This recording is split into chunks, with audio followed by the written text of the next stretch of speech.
السلام علیکم ورحمۃ اللہ وبرکاتہ۔ الحمد للہ الذی علم بالقلم علم الانسان ما لم يعلم واشهد ان لا الہ الا اللہ وحدہ لا شریک له واشهد ان محمدا عبدہ ورسولہ، اما بعد۔ عزیز طلباء،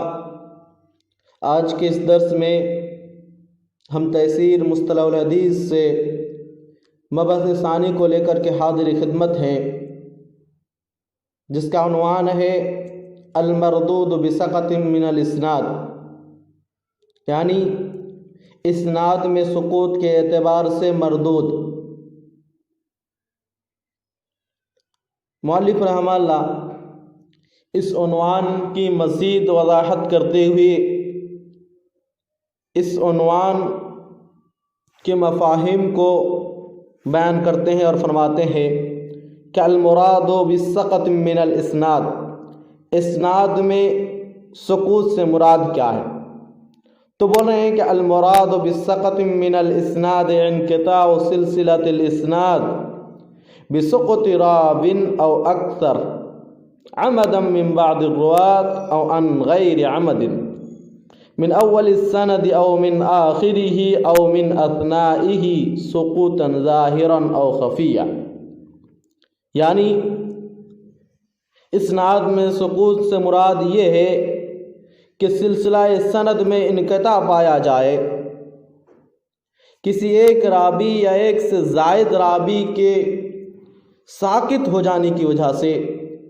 خواہ اس کو کوئی دوسرا راوی عمدن ساکت کر رہے ہوں یا غیر شعوری اور غیر دانستہ طور پر اس کو ساکت کرے، اور خواہ وہ سقوط شروع سند سے ہو یا آخری سند سے ہو یا بیچ سند میں ہو۔ پھر یہ کہ خواہ وہ سند میں جو سقوط پایا جا رہا ہو وہ ظاہری ہو یا خفی ہو۔ خلاصتاً آپ کو یوں بیان کرتے چلیں کہ سقوط من الاسناد سے مراد یہ ہے کہ سلسلہ سند میں کسی طرح کا انقطاع پایا جائے، کسی ایک یا زائد راوی کے حذف ہو جانے کی وجہ سے، جس کا محذوف ہونا دانستہ طور پر ہو یا غیر دانستہ طور پر، اور خواہ وہ کسی بھی جگہ کسی بھی نوعیت کے ہو۔ اس کے بعد مؤلف رحمہ اللہ عنوان باندھتے ہیں انواع السقط، یعنی سقوط کی قسمیں۔ پھر بیان کر رہے ہیں کہ تنوع السقط من الاسناد بحسب ظہورہ وخفائہ الی نوعین، کہ ظہور و خفا کے اعتبار سے اسناد میں سقوط کی دو قسمیں ہیں۔ نمبر 1 سقط ظاہر، نمبر 2 سقط خفی۔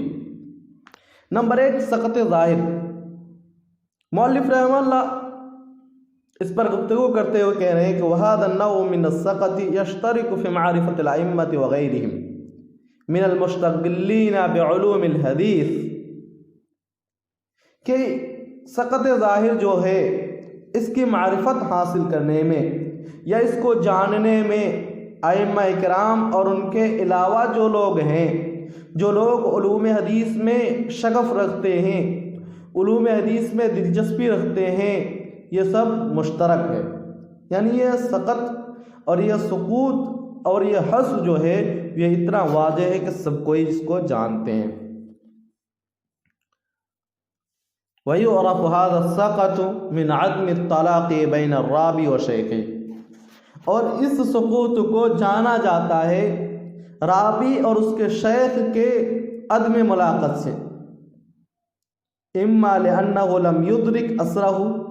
اور اس کی عدم ملاقات دو ناحیے سے ہو سکتا ہے، یا تو یہ ہے کہ وہ اس کا ہم اثر ہے ہی نہیں، یعنی شیخ اور راوی میں، یعنی شیخ اور اس کے شاگرد میں کوئی اس ایک دوسرے کے ہم اثر نہیں ہے، او ادرک اثرہ لکنہ لم یستمع به، یا یہ کہ اس کا ہم اثر تو ہو، شیخ اور راوی ایک زمانے کے تو ہوں لیکن ان لوگوں کی مجالست اور ان لوگوں کی مصاحبت ثابت نہ ہو، وہ لوگ اکٹھا نہ ہوئے ہوں، ان لوگوں کا ایکجا ہونا ثابت نہ ہو۔ وَلَيْسَ لَهُ مِنْهُ إِجَازَةٌ وَلَا وِجَادَةٌ، اور ساتھ ہی ساتھ نہ ہی اس کو اجازہ حاصل ہو اور نہ ہی وجادہ۔ مختصراً آپ کو بیان کرتے چلے کہ اجازت لینے کو کہتے ہیں، یعنی ہے کہ جیسے شیخ کہے کہ مجھ سے فلاں شاگرد میری روایتیں نقل کر سکتا ہے تو یہ اجازہ ہے، یا پھر یہ کہے کہ مجھ سے فلاں شخص اور اس کا بیٹا یا اس کا پوتا یا اس کے خاندان کے لوگ جو ہے روایت کر سکتے ہیں تو یہ اجازہ ہے۔ اور وجادہ یہ ہے کہ شیخ کی کوئی کتاب ملے جس کو شاگرد صحیح طریقے سے پہچانتا ہو اور اپنے شیخ کی کتابت اور اس کے لکھاوٹ کو جانتا ہو اور اس کو لے کر کے وہ اس کے حساب سے بیان کرتا ہو،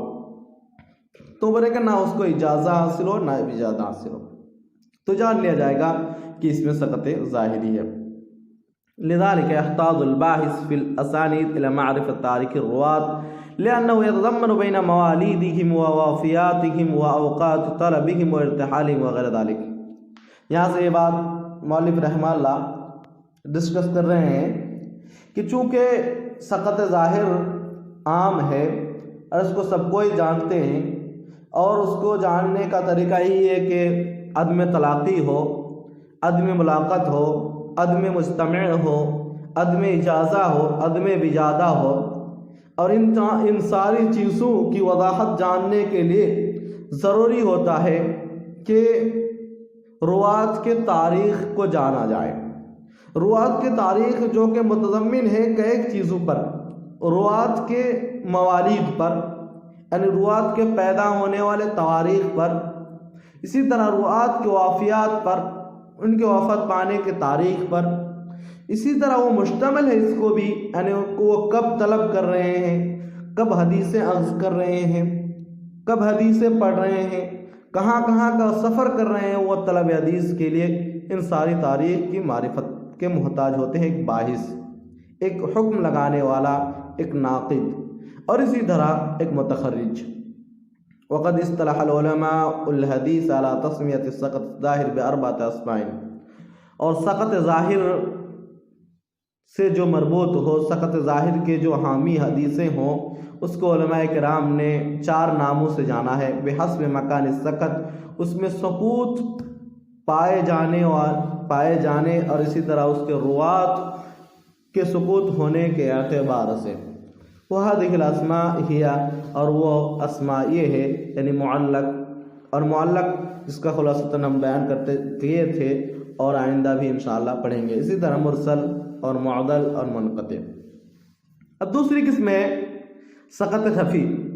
وهذا لا يدركه الا الائمة الحقاق المطلعون على طرق الحديث وعلل الاسانید وله تسمیتان، اور یہ سقط خفی جو ہے بالکل سقط ظاہر کے برخلاف ہے، یعنی اس کو کوئی نہیں جان سکتا ہے مگر جو علوم حدیث میں گہری نظر رکھنے والے ہو، دقت نظر سے علوم حدیث کو پڑھنے والے ہو، طرق حدیث کا جائزہ لینے والا اور تفتیش لینے والا ہو، اسی طرح علل الاسانید سے واقف کار ہو، اور اس سے متعلق 2 طرح کی حدیثیں پائی جاتی ہے، یعنی 2 ناموں سے مؤلف رحمہ اللہ یا اصولیین نے جانا ہے جس میں سقط خفی ہو۔ ان میں سے پہلی قسم ہے مدلس اور دوسری قسم ہے مرسل خفی، اور یہ 6 قسمیں انشاءاللہ ہم بعد میں بالتفصیل پڑھیں گے۔